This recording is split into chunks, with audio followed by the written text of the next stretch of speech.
Oh, Mr. Nones, inoferan mo si Ninyo Mula, the father, ng financial contribution sa charitable institution of his choice.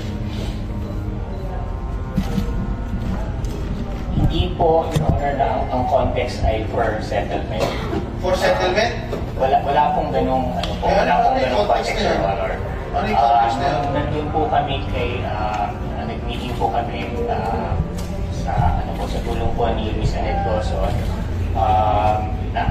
Pagkwentuhan lang po kung saan po siya. No, did you offer Mr. Mula, father, financial contribution in any charitable institution of his own choice?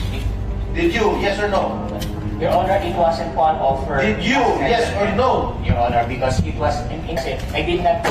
Yes or no?